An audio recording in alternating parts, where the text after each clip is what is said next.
पण दिसत आहेत भरपूर जास्त. त्याच्यामुळं थोडंफार रेशीम शेतीविषयी पण सांगणं इथं आवश्यक समजतो. आणि मूळतः आता अल निनोच्या धर्तीवरती रेशीम शेतीचं 2 गोष्टी आहेत. एक व्यवस्थापन पण आहे आणि दुसरं अल निनोच्या धर्तीवरती रेशीम शेतीला संधी आहे का? म्हणजे आपल्या ज्या जिल्ह्याच्या जिल्हाधिकारी मॅडम आहेत, त्यांनी जलकवच अभियान सुरू केलेलं आहे जिल्ह्यात अल निनोच्या धर्तीवर. जलकवचमध्ये पीक फेरपालट हा पण विषय आहे. पिकात बदल हा पण विषय आहे. म्हणजे काय होतं की आपण सध्या जे काही पिकं घेत आहोत, पारंपरिक पिकं घेत आहोत, जसं सरांनी सांगितलं की आता आपण जवळपास सगळ्यांची पेरणी झाली एका एका पावसात. आपण त्याचा विचारच नाही केलेला आहे की किती ओल झाली आणि किती झाली. पाऊस चांगला इतक्या उशिरा पाऊस झाला, त्याच्यामुळे आपण निर्णय घेऊन टाकला आणि आपण आता पेरणी पिकाची केलेली आहे. तर आपण जे सध्या आपल्या जिल्ह्याचं जर क्रॉपिंग पॅटर्न पाहिला, म्हणजे पिकचे पाहिलं, तर सगळ्यात 2 पिकं सगळ्यात जास्त आहेत.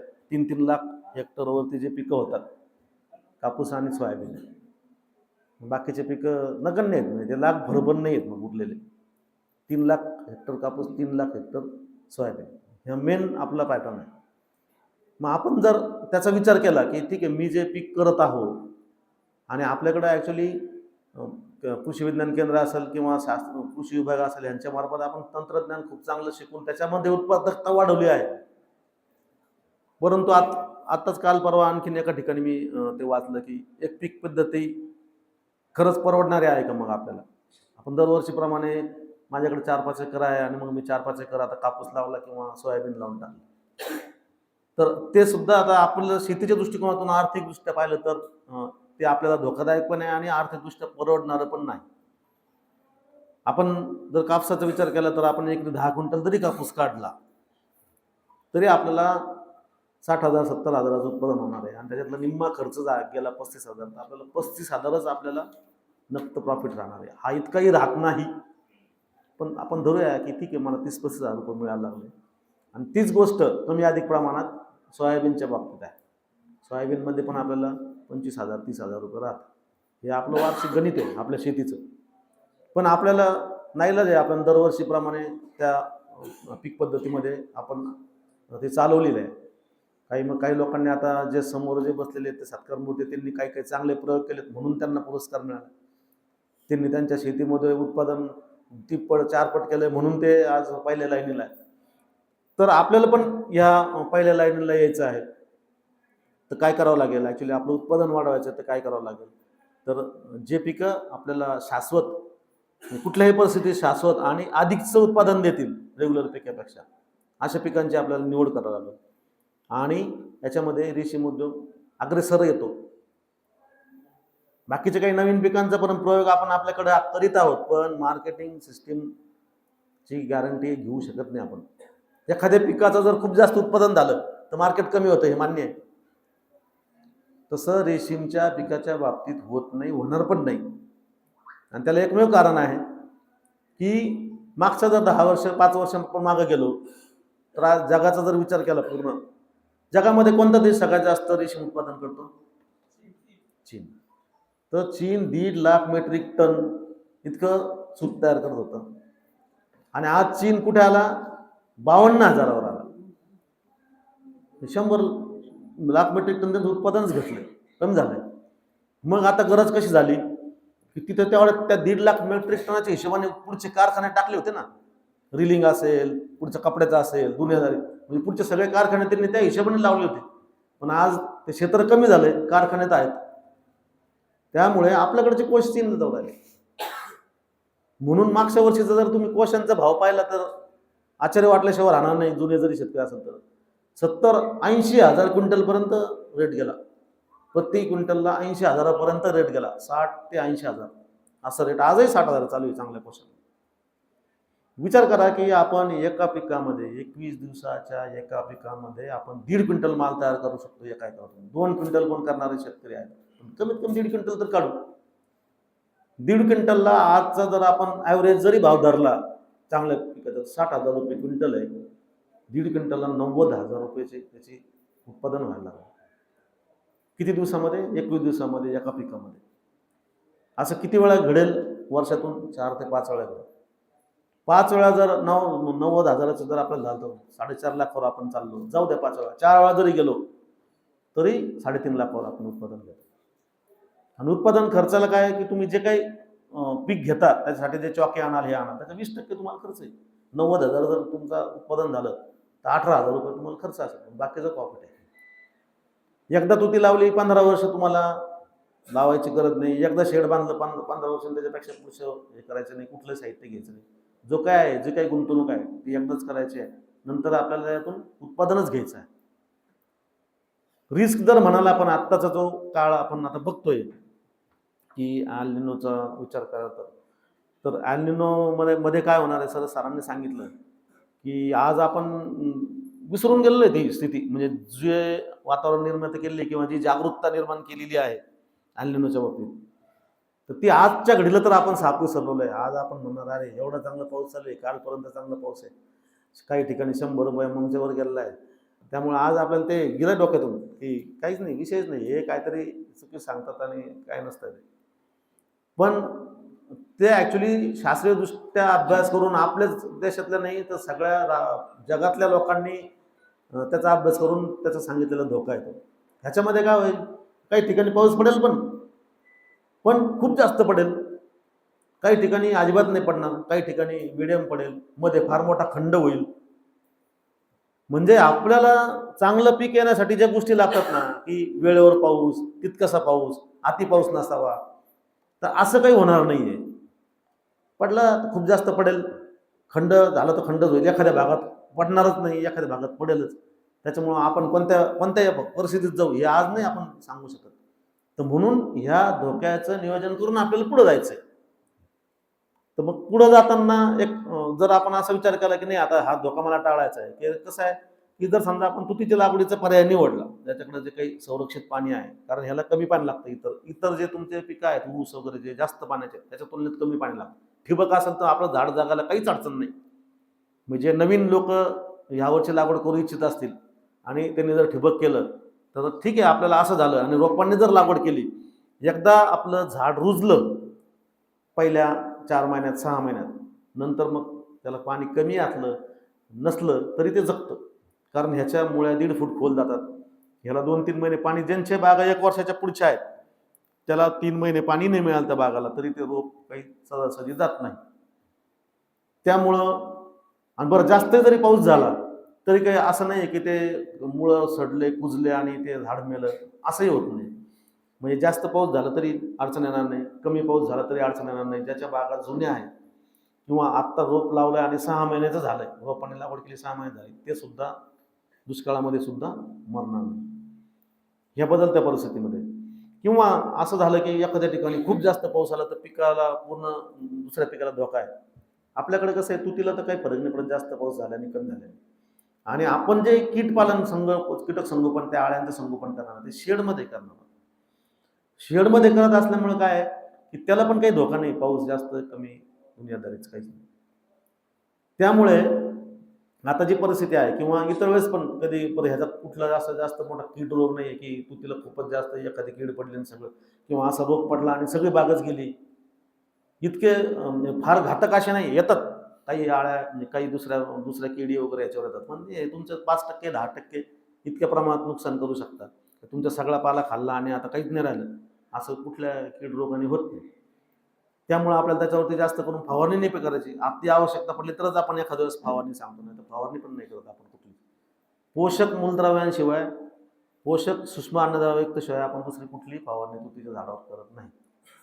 आपल्याकडे जर चांगल्या पद्धतीचं सेंद्रिय खत असेल, म्हणजे शेणखत किंवा इतर, तर ते जर उपलब्ध जास्त प्रमाणात असेल तर मग आपल्याला दुसरं जास्त खत द्यायची गरज नाही. तुम्ही तेवढ्याच याच्यावरती चांगल्या पद्धतीचा पाला याचा आणू शकता. ह्याच्याकरता फार मोठ्या काही ह्याची गरज नाही. आता आम्ही अजून एक गोष्ट केलेली आहे, जे नवीन असतील शेतकरी ज्यांना नवीन करायचं असेल, ज्या गावामध्ये नानाजी देशमुख कृषी संजीवनी योजना आहे, पोकरा म्हणतात त्याला शॉर्टमध्ये, पण तो शब्द वापरायचा नाही आपल्याला, पूर्ण शब्द वापरायचा आहे, नानाजी देशमुख कृषी संजीवनी योजना. जे गावं त्याच्यात निवड झालेली आहे ज्या गावांची, त्या गावामध्ये आम्ही तर स्वतः जाऊन प्रचार करतोय. कृषी विज्ञान केंद्र जे शास्त्रज्ञ ते पण आमच्याशी पाठीशी आहेत. आम्ही त्यांच्याबरोबर जाऊन पण काही गावात प्रोग्राम घेतले. काय होतं की नवीन शेतकरी असतो, त्याला वाटतं की मला ठीक आहे, मला लागवड करायची खूप इच्छा आहे साहेब, तुम्ही म्हणताय मला पटलंय, मी लागवड पण करतो, पण त्याची अडचण काय होती, शेड बांधायची अडचण. कारण शेड बांधल्याशिवाय तर कोश होणार नाही. मग शेड बांधायला जवळपास 3 लाख रुपये खर्च येतो. 3 लाख रुपये एकदम खर्च करायला सांगितलं तर फार कमी लोकांना ते शक्य आहे. मग तिथे माणूस थोडासा माघार येतो की ठीक आहे, मी करू शकतो. किंवा बरेचसे लोक असे आहेत की शेड बांधतात पण मग ते सॉरी तुती लावतात पण त्यांचं शेडच नाही होत. मग ते कार्यक्रम तिथंच थांबून जातो. तर त्याच्याकरता आपण म्हणजे ॲक्च्युली आपल्याला आपल्या जिल्हा प्रशासनाचा म्हणजे कलेक्टर मॅडम असतील, कृषी विभाग आहे, कृषी विज्ञान केंद्र आहे, त्याच्याबरोबर अजून एक पार्टनर आपण ॲड केंद्रीय रेशीम मंडळ आहे. आता आपल्या समोर जे स्टेजवर जे बसले ते केंद्रीय रेशीम मंडळात शास्त्रज्ञ आहे. केंद्रीय रेशीम मंडळ म्हणजे पूर्ण भारत देशामध्ये जे काही सेरिकल्चरच्या रेशीमच्या ॲक्टिव्हिटी चालतात त्याच्यावरती नियंत्रण ठेवणारी आणि त्याला मार्गदर्शन तांत्रिक मार्गदर्शन करणारी संस्था. ते विचार करा, कृषी विभाग, रेशीम विभाग, जिल्हा प्रशासन, कृषी विज्ञान केंद्र, केंद्रीय रेशीम मंडळ आणि आपण अजून एक पार्टनर ॲड केला, ग्लोबल विकास ट्रस्ट. 6 एजन्सी आपल्यासाठी, मनरेगा आणखीन 7वी जे तर काही योजना नाही. 7 एजन्सी आपल्या जिल्ह्यामध्ये रेशीम उद्योग वाढावा आणि शेतकऱ्याचं उत्पादन वाढावं यासाठी एकत्रित येऊन काम करायला तयार आहे. तर आम्ही काय ठरवलं की ज्या गावामध्ये फकरा योजना आहे किंवा नानाजी देशमुख कृषी संजीवनी योजनेचे गाव आहे, तिथे ज्या शेतकऱ्यांना समजा त्याला आवश्यकता आहे, त्याला शेड बांधायला जर कर्ज देत नसेल तर ग्लोबल विकास ट्रस्टच्या माध्यमातून आपण एयू बँक आहे, एयू फायनान्स बँक, त्याच्या माध्यमातून आपण 3 लाख, 3.25 लाख रुपये कर्ज उपलब्ध करून देऊ शकतो. म्हणजे त्याने तुती लागवड केली, त्याची तुती 1-2 फूट झाली, आता त्याला जेव्हा शेड बांधायची गरज आहे त्यावेळेस आपण त्या बँकेचं लोन त्यांना उपलब्ध करून देऊ शकतो. म्हणजे एक चांगली संधी आपण त्याच्या माध्यमातून निर्माण केली. दुसरं, जे लोक तुती लागवड करतील त्यांना ग्लोबल विकास ट्रस्टकडून सरसकट अजून 10,000 रुपये अनुदान मिळणार. म्हणजे समजा आपण नानाजी देशमुख कृषी संजीवनीमधून आपल्याला 25,000 रुपये तुती लागवड झाल्यानंतर अनुदान मिळतं, तर ग्लोबल विकासकडून अजून 10 म्हणजे आपल्याला 55,000 रुपये मिळू शकतात. अशा पद्धतीने आपण ह्या वर्षी काय केलंय की जे गाव ह्याच्यात आहेत त्याला फोकस आहे. आता जे गाव नाही आहेत त्यांच्यासाठी सेम जसे नानाजी देशमुख कृषी संजीवनी योजना आहे तशीच आपल्याकडे सिल्क समग्र योजना आहे, जे की केंद्रीय रेशीम मंडळाच्या निधीने ते चालते. तर त्याच्या अंतर्गत सेम त्याच्यामध्ये तेवढंच तरतूद आहे. 25,000 रुपये तुती लागवडीला, 2,43,000 रुपये शेडला आणि 37,500 रुपये तुमच्या साहित्याला, असे 3 लाख रुपयाचं अनुदान त्या योजनेतून पण आपल्याला उपलब्ध आहे, पोकरा योजनेतून. तर आपण त्या गावाकरता पोकरा योजनेच्या माध्यमातून करू शकतो. ह्या दोन्ही योजनेतून आपल्याला नाही करायचं आहे तर आपल्याला एक अजून योजना आपल्यासाठी उपलब्ध आहे, व्हीबी जी रामजी, जी की पूर्वीची मनरेगा योजना आहे. तर ह्या योजनेतून आपल्याला 3 वर्षामध्ये 4,32,000 रुपये मिळण्याची सुविधा आहे. फक्त आता त्याच्यामध्ये युक्तधारा म्हणजे त्याच्यामध्ये प्लॅनिंगला देणं, आपल्या गावातले नावं वगैरे प्लॅनिंगला देण्याची खूप आवश्यकता आहे. जर आपण म्हणजे पहिल्यापासून प्लॅनिंग दिलं नाही, युक्तधारामध्ये त्याच्यात इन्क्लूड केलं नाही, जिओ टॅगिंग केलं नाही, तर मग आता व्हीबी रामजीचा लाभ मिळत नाही. त्यामुळं ज्यांना कुणाला कुठलेही असेल म्हणजे याच्यातले पूर्वीच्या मनरेगामधले कोणते काम असतील ते जर आत्ता घ्यायचे असतील तर आपल्या ग्राम रोजगार सेवक साहेबाकडे जाणं आहे, जे ग्रामविस्तार अधिकारी त्यांच्याकडे जाणं आहे आणि त्यांना सांगणं आहे की मला व्हीबी जी रामजीमधून हे करायचं आहे, तेव्हा तुमची पुढची प्रक्रिया सुरू होणार आहे. तिथून पण आपल्याला म्हणजे आपल्याकडे आता 3 योजना, 7 डिपार्टमेंट हे सगळं काम करायला तयार आहे. आता आपण ठरवायचं आहे की आपल्याला ह्या योजनेतून लाभ घ्यायचा आहे किंवा आपलं आर्थिक उत्पन्न कसं वाढवायचं आहे, आता हे आपल्यावर डिपेंड आहे. तर जसं सरांनी सांगितलं, अजून एक आपण आजच्या कार्यक्रमामध्ये गोष्ट ॲड केलेली आहे की जसं आपण महारेशीम अभियान घेतो सर, तसं मागच्या वर्षीपासून केंद्रीय रेशीम मंडळाने एक प्रोग्राम सुरू केलेला आहे, मेरा रेशम मेरा अभिमान. हा कार्यक्रम समजा त्याचं उद्घाटनच आपण ह्या प्रोग्रामपासून करायला लागलो जालना जिल्ह्याचं, आणि हा पुढचे 2 महिने चालणार आहे. मग जसं आपण महारेशीम अभियान राबवतो, गावागावात जाऊन त्यांना तांत्रिक मार्गदर्शन करणे, त्यांच्या काही समस्या असेल तर त्या केंद्र शासनापर्यंत पोहोचवणे. पण म्हणजे आता समजा आपण रेशीम उद्योग करत आहोत तर आपल्याला काय अडचण आहेत का, तांत्रिक अडचण आहे का, आर्थिक बाब आहे का, किंवा दुसरं काही हे आहे का, तर हे तुम्हाला गावात येऊन त्याचं मार्गदर्शन शास्त्रज्ञ करतील, आमचं डिपार्टमेंटचे लोक राहतील. तर तो मेरा रेशम मेरा अभियान हे पण कार्यक्रम आपल्या जिल्ह्यात आपण आजपासून सुरू करत आहोत. त्याचं पण इथून पुढे आपल्याला 2 महिने त्याच्यातलं अंतर्गत पण काम करायचं आहे. एकंदरीत आपल्याला काय सगळ्यांनी मिळून जालना जिल्ह्यात काय झालंय की जालना हा एकमेव जिल्हा आहे की ह्या ठिकाणी सॉइल टू फॅब्रिक म्हणजे तुती लागवडीपासून ते थेट कपडा निर्मितीपर्यंतच्या सगळ्या ऍक्टिव्हिटी आहेत असं एकमेव जिल्हा आहे महाराष्ट्र राज्यात. आता कसं बघा तो आपल्याकडे तुती लागवडी शेतकरी आहे. तुती लागवड केल्यानंतर दुसरं काय लागतं आपल्याला? आळ्या लागतात. पण आळ्या कुठून येतील? ते फुलपाखरू नाही देत ना आळ्या, फुलपाखरू अंडी देते. पण मग ते अंडी तयार करण्याला पण एक अंडीपुंज निर्मिती केंद्र लागतं. पूर्वी असं होतं अंडीपुंज निर्मिती केंद्र हे फक्त महाराष्ट्र शासनाचं गडहिंग्लजला आहे, कोल्हापूर जिल्ह्यात. तिथून अंडी यायचे, मग ते ट्रान्सपोर्टला त्याला अडचणी यायच्या. आणि आपली बनवायची कॅपॅसिटी किती आहे? 30 लाखापर्यंत आहे. एक वेळ अशी आली होती आपल्याकडे 2014 साली की शेतकऱ्याच्या अंडीपुंजाची मागणी माझ्याकडे होती, पण शॉर्टेज झाला होता. तर आपल्याला 1.5 महिना 2 महिने अंडी नव्हती मिळाली. म्हणजे आपलं नुकसान झालं एक पिकाचं. सगळं केंद्राकडून बाहेरून जास्त अंडी येतात आपल्याकडे, कर्नाटक त्या राज्यातून. तर मग ते नाही उपलब्ध झाल्यामुळे आपल्या एक पिकाचं नुकसान झालं. तर ह्या धर्तीवरती आपल्या इथे मागच्या 2 वर्षापासून महिको जे निर्मिती करते त्यांनी अंडीपुंज रेशीमच्या अंडीपुंज निर्मितीचं पण केंद्र सुरू केलं. त्यामुळं काय झालं की आता हे नाही होणार कधीच की अंडीपुंजाचं कधी आपल्याला शॉर्ट पडेल किंवा आपल्याला मिळणार नाही. आणि ह्याच्यामुळे आणखीन एक गोष्ट काय चांगली झाली की आपल्याला जवळ म्हणजे जे काही आपण 400-350 किलोमीटर आणणार आहे त्याच्याऐवजी आपल्या शहरात आपल्याला अंडीपुंज निर्मितीचे सुविधा उपलब्ध झाली. ब्लॅक बॉक्सिंग करून आपल्याला अंडी आणि चॉकी. दुसरं आपण काय केलं, चॉकी केंद्र खूप जास्त वाढवले. कारण चॉकी केंद्र वाढल्यामुळं आपलं उत्पादन वाढलेलं आहे. आपल्याला रेडीमेड आळ्या मिळायला लागल्या, आपलं काम कमी झालं, 15 दिवस पाला टाकायचं काम राहिलं. तर म्हणून चॉकी केंद्र झाल्यामुळे आपला फायदा झाला. तर आपण काय केलं की ते सुद्धा कमी नाही पडावे जालना जिल्ह्यात. समजा पहिल्यांदा 1 होतं, मग 2 झाले, 3 झाले, आता 6 चॉकी केंद्र केले. आणि ते पण मग त्याच्यामुळं आणखीन त्यांच्यामध्ये पण स्पर्धा होऊन आपल्याला क्वालिटी चॉकी कुणाकडनं का होईना भेटू शकते.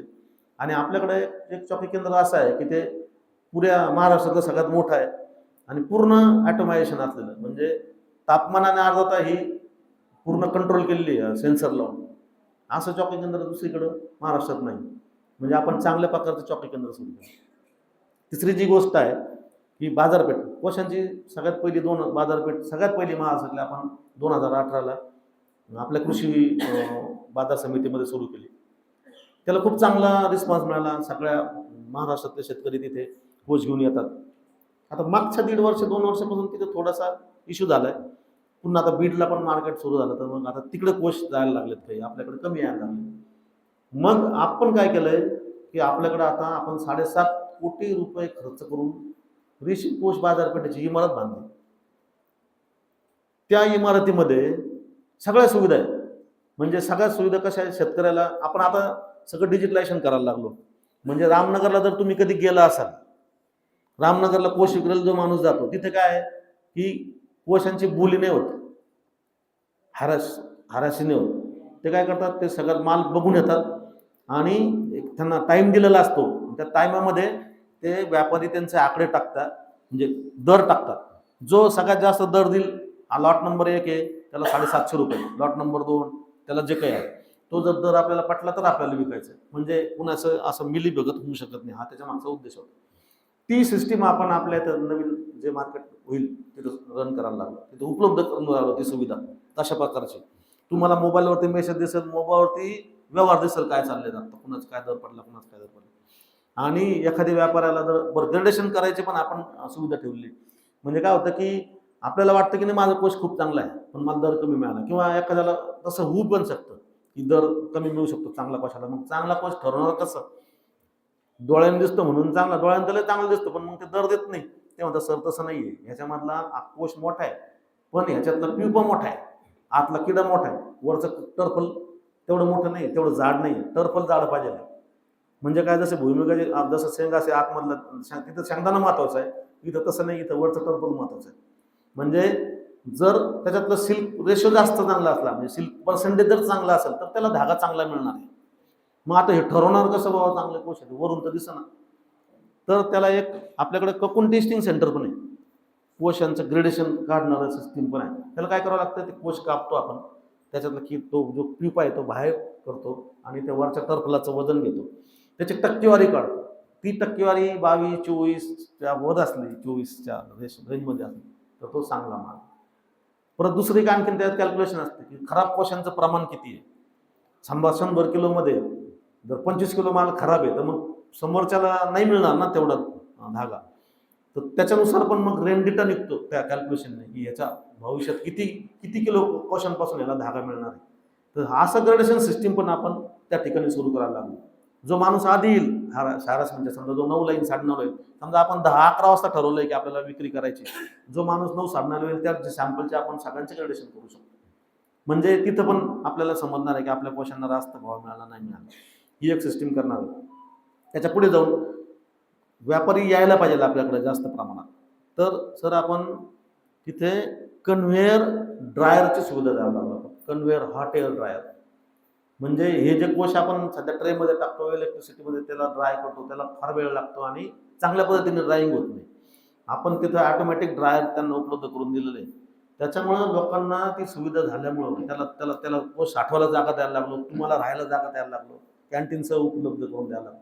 या सगळ्या फॅसिलिटी झाल्यामुळे तिथे आपोआप व्यापारी पण येतील, शेतकरी पण आपोआप येतील आणि आपलं पुन्हा मार्केट हे चांगलं जबरदस्त स्पीडनं चालू होईल, डबल स्पीडनं. आणि हे व्हायला फार कालावधी नाही. जुलैच्या अखेरला आपल्याला त्या मार्केटचं उद्घाटन करायचं. म्हणजे ज्यांना आज जे माहीत झालं असं नाही आता जालना मार्केटला तेवढे नाही तर त्यांनी त्याची हे घ्यावे की आपण पुन्हा आपण चांगल्या पद्धतीने या जुलै अखेरात नवीन बिल्डिंगमध्ये मार्केट आणि ऑफिस सुरू करणार आहोत. म्हणजे आपल्याकडे मार्केट पण आहे. सगळ्यात पहिलं ऑटोमॅटिक रिलिंग केंद्र धागा काढायचं हे 2018ला आपण आपल्या इथं सुरू आहे. त्याच्यात सगळ्यात चांगला क्वालिटीचा धागा होतो 4A ग्रेडचा. त्याच्या पुढे जाऊन आपण काय ठरवलं, त्या धाग्याला मग पुढची प्रक्रिया काय. समजा आता मला इथं रेशीम वस्त्र बनवायचं आहे तर मग काय व्हायचं की तो धागा तयार जो होतो तो सगळा बाहेर जातो. तो कारण आपल्या इथं पुढची प्रक्रियाच नाही आहे. आणि पुढची प्रक्रिया काय लय मोठी नव्हती, फक्त धाग्याला पीळ द्यायचा. धाग्याला पीळ दिला की तो धागा आपण यावल्याला पण देऊ शकतो विकत, पण तेवढंच नव्हतं. आणि त्या रिलिंगच्या मशीनची किंमत समजा 1 कोटी आहे, पीळ द्यायच्या धाग्याची मशीन फक्त 8 लाख, पण ते नव्हतं. तर आपण आता ते ट्विस्टिंग मशीन पण इथे बसवायला आहे. म्हणजे आता आपल्याकडे ट्विस्टिंग होईल. त्याच्या पुढे जाऊन धाग्याला रंगणी देणं, रंगवणं हे सुद्धा आपण सुरू केलंय. आणि सगळ्यात मोठा आणि महत्वाकांक्षी प्रकल्प आपण काय घेतला की जसं आता महिलांना शेतामध्ये काम करावं लागतं, तेवढे त्यांना पाहिजे तेवढं मजुरी किंवा तेवढं त्यांना हे भेटत नाही, कष्टाचं काम आहे. तसं तर रेशीमचं काम शेडमधलं ते पण कष्टाचं नाही, ते चांगलंच आहे. पण याशिवाय जाऊन अजून काही करता येईल का, तर कृषी विज्ञान केंद्राच्या माध्यमातून स्पेशली विजय अण्णा बोराडांच्या संकल्पनेतून की महिलांना काम मिळावं, प्रत्येक महिला त्याच्या घरात त्याच्या गावात काम मिळालं आणि त्यातून जर चांगलं उत्पन्न मिळत असेल तर आपण खऱ्या अर्थानं आपण पुढे जाऊ, आपलं ग्रामीण भाग किंवा आपलं घर.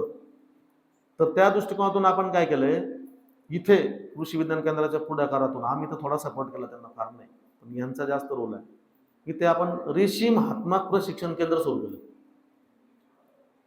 म्हणजे रेशीम हातमाग म्हणजे काय की जसं आपण यावल्याला पैठणी बघतो, पैठणला पैठणी बघतो, तसे इथे आपण काय केलं, हातमाग आणले आणि महिलांना प्रशिक्षण द्यायला लागलो. 90 दिवसाचं प्रशिक्षण दिलं. आता काय झालंय की 30 महिला आपल्या तयार पण झाल्या. महिला स्वतःच्या म्हणजे आता रेशीमची साडी वगैरे बनवू शकतात. मग काय होणार आहे की आपल्याकडे त्याला मार्केट भरपूर आहे. साडीला पण मार्केट आहे आणि आपण थोडा वेगळा पण पॅटर्न घेतला. आपण पैठणी तर येईल, पण त्याच्याशिवाय ज्या साड्या कमी किमतीत 8-10 हजारात साड्या बनतात प्युअर रेशीमच्या, त्याला जास्त लवकर विक्री होईल. ह्या दृष्टिकोनातून आपण त्याच्या डिझाईनचं पण आता जाऊन पुढे जाऊन विचार करावा, कोणती डिझाईन चांगली, कशाला मागणी आहे. मग काय झालं की आता ह्या महिलांना, ज्या महिलांनी ट्रेनिंग घेतलंय त्यांना आपण त्यांच्या घरी हातमाग उपलब्ध करून देऊ शकतो. एका योजनेतून 75%च्या अनुदानावरती त्यांना घरी हातमाग जर मिळाले तर काय होणार आहे की ज्यावेळेस त्यांचे सकाळचे कामं संपले महिलांची, तर ते घरी बसून हातमागावरती रेशीमचा कपडा, रेशीमची साडी याचं विणकाम करू शकता. जितकं चांगलं काम जे शिकेल त्याच्यानुसार त्याला ₹500 पासून ₹1000 पर्यंत रोज पडू शकतो. बघा आता घरी बसून आपल्याला समजा 5-7 तास जितकं आपण काम चांगलं करू आणि जितके डिझाईन किंवा जितकं जास्त शिकू तसं त्याला कौशल्यानुसार ₹500 ते ₹1000 पर्यंत प्रति दिवस एक महिला आपली ग्रामीण भागात कमवू शकते. मग आता आम्ही काय ठरवलं की नाही, आता आपल्याला भरपूर महिला घडायच्या 100-30 नी काय होणार आहे, तर आपण कमीत कमी 200-250 जर विणकर तयार केले, तर मग त्यांना त्यांना शासनाच्या दुसऱ्या पण सुविधा आहे. विणकर जेव्हा विवर्स कार्ड तयार होतं विणकर म्हणून, मग त्यांना काही म्हणजे जे काही धागा वगैरे मिळतो तो कमी किमतीत मिळणार, किंवा त्यांना ज्या फॅसिलिटी शासनाच्या, सणवार असला तर त्यांना काही ॲडव्हान्स रक्कम मिळणार ते खरेदी करण्यासाठी मटेरियल. ह्या सगळ्या गोष्टी तुम्हाला विणकरांच्या ज्या काही शासनाच्या आहेत त्या सगळ्या तुम्हाला मिळू शकतात. तर ही एक चांगली मोठा कार्यक्रम आपण KVKच्या माध्यमातून या जिल्ह्यात सुरू केला आहे, आणि त्याला माननीय जिल्हाधिकारी मॅडमचा त्यांचा खूप चांगला सपोर्ट आहे. आम्ही आता कालच पुन्हा ठरवलं की आपण 100 किंवा 30 भागणार नाही, आपण 200 तर 250 महिलांना ट्रेनिंग देऊ. त्याच्यामुळे हा ट्रेनिंगचा कार्यक्रम पण इथं कंटिन्यू राहणार आहे. तर अशा प्रकारे आपण सॉईल टू फॅब्रिक, म्हणजे आता काय राहिलं, किती लावली आहे तिथपासून ते कापडापर्यंत आपण आलो. हा सगळा प्रोग्राम आपण या जिल्ह्यात एस्टॅब्लिश केलेला आहे. आता गरज काय माहिती आहे का, की तुती लागवड सगळ्यात जास्त फायदा कशात आहे माहिती आहे? आता रेशीममध्ये मी तुम्हाला सांगितलं की तुती लागवडीपासून अंडे म्हणजे निर्मिती आहे, कोश विकणे, कोश आहे, नंतर ते रिलिंग आहे, डायिंग आहे, ट्विस्टिंग आहे, धागा विणणे, सगळं. सगळ्यात जास्त फायदा कशा झाला?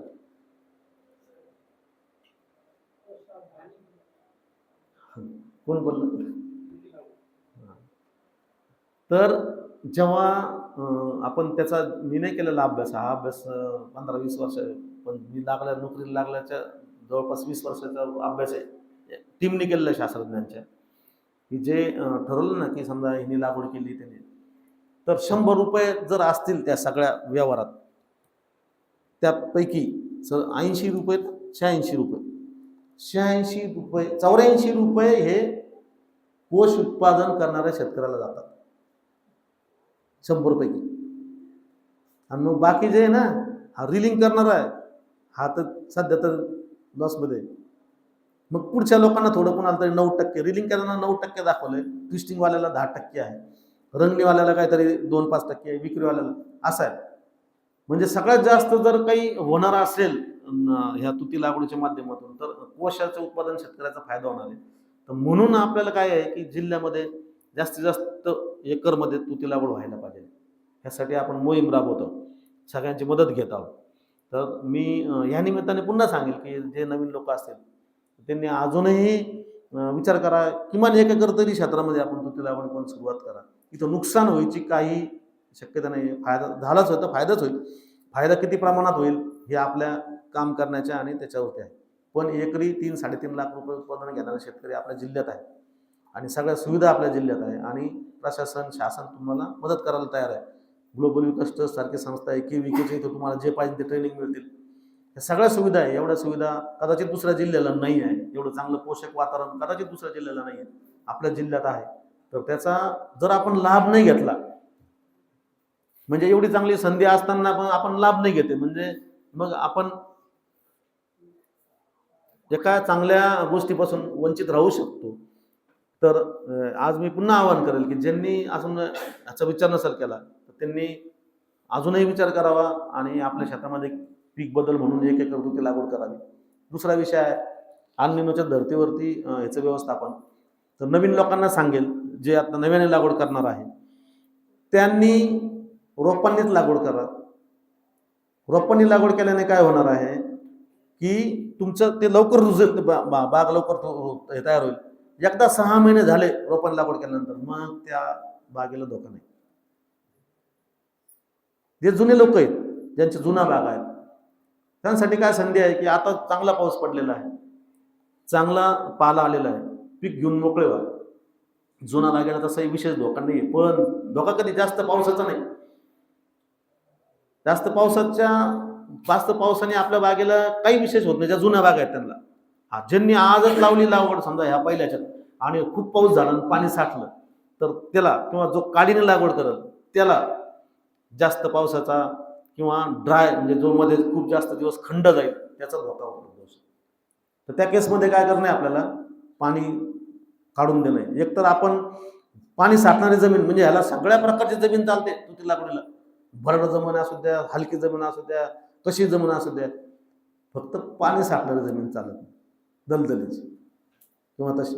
तर म्हणून जर समजा आपल्या जर शेतात पाणी साठायला लागलं, नवीन लागवड हे आहे, तर मग त्यावेळेस आपल्याला धोका उद्भवू शकतो. तर आपण पाणी साठणारी जमीन निवडायची नाही. पाणी शेतातून निघून जाईल अशीच व्यवस्था करा जिथं जास्त पाऊस पडेल. आणि जिथं कमी पाऊस पडणार आहे तिथं नवीन लोकांनी तर ठिबकचं केलं प्रपोजल. आपण जे हे करणार आहोत ना, म्हणजे सिल्क समग्रमध्ये तर ठिबकला सुद्धा आपल्या डिपार्टमेंटकडनं 45,000 रुपये अनुदान आहे एकरी सिल्क समग्र योजनेतून. तर ज्यांनी नवीन लागवड करणार आहे तर त्यांनी ठिबक केलं तरी समजा आता पाऊस जास्तही झाला आणि नंतर पाऊस थांबला तरी तुम्ही त्याला जगू शकता ह्या वर्षी. आणि जुन्या लोकांना विशेष धोका नाही, फक्त एवढंच होऊ शकतं खूप ड्राय स्पेल गेला ना तर मग त्याची जास्त मशागत नाही करायची, म्हणजे मुळे वगैरे नाही करायच्या. शेंडा मग असा एकदम बुडातून किंवा वरतून तुती छाटायचे नाही, कारण कुठलंही झाड शेंड्यापासून खालपर्यंत जळत येत असतं. जर आपल्याकडं असं उद्भवलं की नाही आता नोव्हेंबर नंतर आता नाही आपल्याकडे आता दुष्काळ पडायला लागला आहे, आपल्या लक्षात येऊ राहिलं की आता आपल्या विहिरीत पण पाणी कमी आहे आणि आता दुष्काळ पडणार आहे, पण आता तर आपल्याला बाग जी आहे ती जगवायची आहे, तर मग त्याची छाटणी नाही करायची. कारण मग त्याला शेंड्यापासून बुडक्यापर्यंत यायला काहीच नाही फरक पडत नाही तुतीला, कारण त्याचे 1.5 फूट मुळं असतात. पण जर आपण त्याची अगदी बुडापासून छाटणी करतोय, नाही आता मला पुढचं पीक घ्यायचंय किंवा मला हे करायचं, तर मग ते तिथून त्याला खाली जायला आणि त्याच्यामध्ये मर व्हायला जास्त शक्यता आहे. तर म्हणून आपल्याला, आणि सगळ्यात महत्त्वाचं याच्यामध्ये अन्नाच्या धर्तीवर व्यवस्थापन कोणाचं आहे तर तुती बागेचंच आहे. आळ्या तर आपल्यासारख्याच आहेत, आपण घरात राहतो, आळ्या घरात राहतात. आळ्यांसाठी तर आपण जे काही ठरलेले फॉर्म्युले निजवंतुकीकरण चांगलं करणं, डिसीज मिक्सन चांगलं करणे, हे जर आपण पाळले तर आळ्यांसाठी काही अन्नच्या धर्तीवरती काही वेगळं व्यवस्थापन नाही राहणार. पण तुती बागेला आपल्याला तुती चांगली जगवायची आहे आणि त्याच्यात काही परिणाम नाही व्हायला पाहिजे, तर आपल्याला ह्या गोष्टी करणे. दुष्काळ पडला तर झाड छाटायचं नाही, त्याच्यावर जास्त हे नाही करायचं. जास्त पाऊस झाला तर पाणी बाहेर कसं जाईल ह्याच्यातून बघायचं नवीन बागेसाठी. जुन्या बागेला विशेष काही नाही फरक पडत. फारच अगदी जेव्हा खरडून जमीन जाते ना तेव्हाच मग काही प्रमाणात झाडं आपली ती करतात, मग ती तर नैसर्गिक आपत्ती आहे. पण अशा छोट्या मोठ्या ह्यानी आणि त्यांनी आपल्या बागेला काही विशेष फरक पडणार नाहीये. जर समजा जास्त आर्द्रतेमुळे जर काही जास्त प्रमाणात कीड रोगाचं जर काही झालं तर त्याच केसमध्ये आपण काही फवारण्या सजेस्ट करू. ज्यावेळेस आपलं नुकसानीची पातळी 10% 20%च्या वर जाते त्याच वेळेस आपण काहीतरी कीटकनाशक किंवा बुरशीनाशकचा हे सांगतो. त्याचा 17 दिवस 19 दिवस आपल्याला थांबावं लागतं आणि आपण 1 ते 2% पेक्षा जास्त त्याचा कधी वापर करत नाही. पण तो फार कमी वेळा आपल्याला तो सल्ला द्यावा लागतो. पण तशी जरी गरज वाटली तर त्यावेळेस आपण त्या पर्टिक्युलर शेतकऱ्यांसाठी तसं रिकमेंडेशन त्यावेळेस करू. आपण सरसकट रिकमेंडेशन करायची गरज नाही, पण शेतकरी निहाय आपण त्यावेळेस सांगू शकतो की तुम्हाला याची फवारणी आता घेण्याची गरज आहे. प्रशिक्षण आपल्याला या ठिकाणी केविके असेल, म्हणजे ज्याला कुणाला प्रशिक्षण पाहिजे ना त्याला फ्रीमध्ये प्रशिक्षण उपलब्ध आहे. ठिकाण तुम्ही निवडायचं, तुम्ही कृषी विज्ञान केंद्र म्हणा, तुमच्या गावात म्हटलं तरी प्रशिक्षण गावात येऊन देण्यात येईल. कारण आपल्याकडं प्रशिक्षण देणारेच लोक जास्त आहे, तुम्हीच कमी आहे. किती रेशीम मंडळ आहे, कृषी विज्ञान केंद्र आहे, रेशीम विभाग आहे, ग्लोबल इन्व्हेस्टर्स ट्रस्ट आलंय, एवढे सगळे म्हणतात की तुम्हाला आम्ही तुमच्या गावात येतो, तुम्ही म्हणतात नाही मला तिकडं जायचं मला दुसरंच काहीतरी हे आहे. असं बराच वेळा घडतं. आता बघा 2 महिने आम्ही फील्डमध्ये असणार आहोत शास्त्रज्ञ मंडळी, कशासाठी की तुमच्या काही अडचणी असतील रेशीम करताना तुमच्या गावातून सांगायला तयार आहोत, कारण तोच प्रोग्राम आहे ना. आता इतर वेळेस आम्ही ऑफिसमध्ये बसतो, समजा हे ऑफिसमध्ये बसतो, पण 2 महिने संपले, यांचा पिरियड संपला की यांना बोलावलं तर लवकर येणार नाही. कारण काय की मग त्यावेळेस त्यांना दुसरे कामं दिलेले असतात. आता 2 महिने काय काम असं केलेलं आहे की जा लोकांच्या अडचणी समजून घ्या, आमच्यापर्यंत पोचवा, त्यांना तांत्रिक मार्गदर्शन करा त्यांच्या अडचणी. हाच प्रोग्राम आहे ना सर, मेरा देश मेरा अभियान. हा, जसा आपला खेत बचाव होता, म्हणजे तो त्याला एक पर्टिक्युलर पिरियड दिला असतो ना, त्याच्यानंतर मग आपण त्या ह्याच्यात जाऊ शकत नाही, आपल्याला लिमिटेशन होतं. त्याच्याकरता सध्या जो कार्यक्रम चालू आहे समजा, तर त्याचा आपण ऍक्च्युली त्याची संधीचा फायदा घेतला पाहिजे. तुम्ही कॉल करा आम्हाला की आमच्या गावात सर असं असं आहे, तुम्ही या शास्त्रज्ञ मंडळी, आम्ही तुमच्या गावातून तुम्हाला मार्गदर्शन करू, कुठलाही विषय असेल रेशीम बाबतचा. आणि पुढे जाऊन आपल्याला आता हे जे म्हटलं ना मी, ह्याच्यामध्ये पण काम करायचं आहे, म्हणजे विविंग सेक्टर नाही, म्हणजे आपल्याला डाईंगचं पण ट्रेनिंग, काल मॅडम म्हटलं डाईंगचं ट्रेनिंग द्या, रिलिंगचं ट्रेनिंग द्या, तुम्हाला जे पाहिजे त्या प्रकारचं ट्रेनिंग द्यायला दिलं उपलब्ध होईल. इथं आपण SRC सुरू केलेलं आहे, सेरिकल्चर रिसोर्स सेंटर, कृषी विज्ञान केंद्राच्या, आणि यांच्यामध्ये सेरिकल्चर रिसोर्स नसर रिसोर्स सेंटर म्हणजे काय, इथे तुम्हाला 4 दिवसाचे 5 दिवसाचे काही आवर्स काही ठरलेले तेवढे ट्रेनिंग तुम्हाला मिळणारच आहे. म्हणजे ॲडिशनल हे तर पहिले काम KVK काही मॅन्डेटरी नव्हतं, म्हणजे त्यांना आवडतं म्हणून त्यांनी रेशीमचं काम हाती घेतलं. पण आता त्यांच्याकडे अजून संत सिल्क बोर्डाचं ऑथेंटिक सेंटर पण झालं, सेरिकल्चर रिसोर्स सेंटर. त्यामुळं खूप चांगली संधी राहणार आहे या इथून पुढे तुम्हाला काम करण्याची. म्हणून मी पुन्हा सांगेल की एवढी जर यंत्रणा पुढे मागत भविष्यात असं काही सांगता येत नाही की कायम आपल्याला एवढा चांगला सपोर्ट राहील.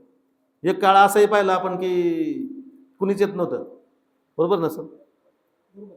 मागचे 3 कलेक्टर महोदय आपल्याला चांगले लाभले, त्याच्या आधीचं सांगणारच नाही मग मी, असं होतं. तर म्हणून जर आहे आपल्याला संधी तर त्याचा आपण फायदा घ्यावा. नंतर काय सांगतो तर कुणाच्या हातात नसतं काही गोष्टी, आमच्या हातात जेवढं आम्ही करतो. आणि आज आपल्याला नशिबाने काय झालंय की नेहमी काय व्हायचं, सेंट्रल सिल्क बोर्ड जे आहे त्यांचं काय आहे की 5 ठिकाणी आपल्या महाराष्ट्र राज्यात 5 ठिकाणी रिसोर्स सेंटर आहेत. सेरिकल्चर एक्सटेन्शन सेंटर म्हणजे विस्तार, अनुसंधान विस्तार, म्हणजे जे काही हे होतं संशोधन त्याचं विस्तार करण्यासाठी 5 सेंटर आहेत. त्याच्यापैकी एक केंद्र हे छत्रपती संभाजीनगरला आहे, आणि छत्रपती संभाजीनगरच्या अंडर 3 जिल्हे आहेत. छत्रपती संभाजीनगर एक आहे, जालना एक आहे, बीड एक आहे. मेजर जिल्हे आहेत, मोठे जिल्हे आहेत. नशिबाने काय ह्याच्या आधी काय होतं की तिथे जे काही शास्त्रज्ञ मंडळी आले, आता मी गेल्या हे जवळपास हे सेंटर 4 पासून सुरू झालेलं आहे, 2004-5 डॉक्टर कटियार होते. त्याच्यानंतर म्हणजे 5 पासून सुरू झालेलं, आता 20 वर्ष आले या सेंटरला तिथून संभाजीनगरला. पण तोपर्यंत म्हणजे मागच्या 2 वर्षापर्यंत तिथं सगळे बाहेरचे सायंटिस्ट होते. मग ते म्हणणार हाँ मेरा थोड़ा प्रॉब्लेम है, मैं हिंदी में बोलूंगा. मग हिंदी में बोललं तर बऱ्यापैकी समजतं आपल्याला, आपण काही नाही समुद्राला समजतं, पण मग तो असा मनाला भिडणारा हे होत नाही ना, कम्युनिकेशन संवाद नाही होत. तर आतापर्यंत आम्हाला ते सगळे बाहेरचे शास्त्रज्ञ लाभले होते. नशिबाने आपल्यातले एक यंग माणूस तिथं शास्त्रज्ञ म्हणून झाले, अंकुश गाडगे सर. हे आपल्या महाराष्ट्रातले आहेत, हा अहिल्यानगर जिल्ह्यातले. आणि त्यांचं त्यांनी MSc करून PhD पण त्यांच्या ह्याच्यामध्ये आहे. त्यांची निवड झाली त्या ह्याच्यात मोठ्या, आणि त्यांची आपल्या इथं नेमणूक पण झाली. ही आपल्यासाठी एक चांगली गोष्ट आहे. आणि आता त्याच्याबरोबर काय झालं की ह्या वर्षीपासून अजून 2 चांगले सहकारी अधिकारी लाभले. एक यांच्याबरोबर अजून एक अधिकारी आहेत, बाविस्कर सर आहेत, ते पण आहे. आणि हे पोहनेकर साहेब आहेत, यांनी इथं काम पण केलेलं आहे आधी पूर्वी, आणि आता ते पण आपल्याला जोडीला इथं आलं. म्हणजे मी म्हणलं ना की टीम जास्त इकडची जास्त मोठी झाली आता, स्ट्रॉंग आहे ना. म्हणजे इकडची टीम जास्त स्ट्रॉंग झाली, पुढची टीम तशी झाली तर खूप चांगलं राहील. आणि मग काम करण्याला खऱ्या अर्थानं आम्हाला असं एक प्रेरणा मिळेल की नाही आता आपल्याला खूप जास्त काम करणं पडेल. तर ते एक चांगली गोष्ट आहे. ॲक्च्युली आता आपल्याला दुसरं सेशन पण सुरू करायचं आहे. आपल्याला काही म्हणायचं असेल तर आपण नक्की विचारू शकता, नाही तर काही वेळा गाडगे सर पण काही आपल्याला अभियानाविषयी सांगतील. मी इथं थांबेल, मला इथं बोलायला संधी दिली आणि आपण खूप शांततेने ऐकलं, त्याच्याबद्दल मी खरंच आपल्या मनापासून आभार मानेल. मला नेहमी जालना जिल्ह्यात शेतकरी खूप चांगली मदत करत आलेत. मी भरपूर वर्ष इथं काम केलेलं आहे. आता मला माहित नाही मी या वर्षानंतर इथं काम करेल की नाही, पण मला खूप चांगली मदत मिळाली, आणि सगळ्यात जास्त मदत मला KVK कडनं प्राप्त झालेली आहे. आणि इन कॉम्बायनेशन म्हणजे दोघांच्या ह्याने म्हणजे खरं तर सोनवणे सर आहे, मिटकरी सर आहे, आम्ही खूप गावं फिरलो एकत्रित, की काय एकच ध्येय होतं की शेतकऱ्याचं उत्पादन वाढावं, रेशीम इथं वाढावं, बस त्यासाठी काम केलं. त्यात तुम्ही मला साथ दिली, आजही साथ दिली माझं शांततेने ऐकून, त्याच्याबद्दल आपले मनपूर्वक आभार. आणि KVK जय हिंद, जय महाराष्ट्र.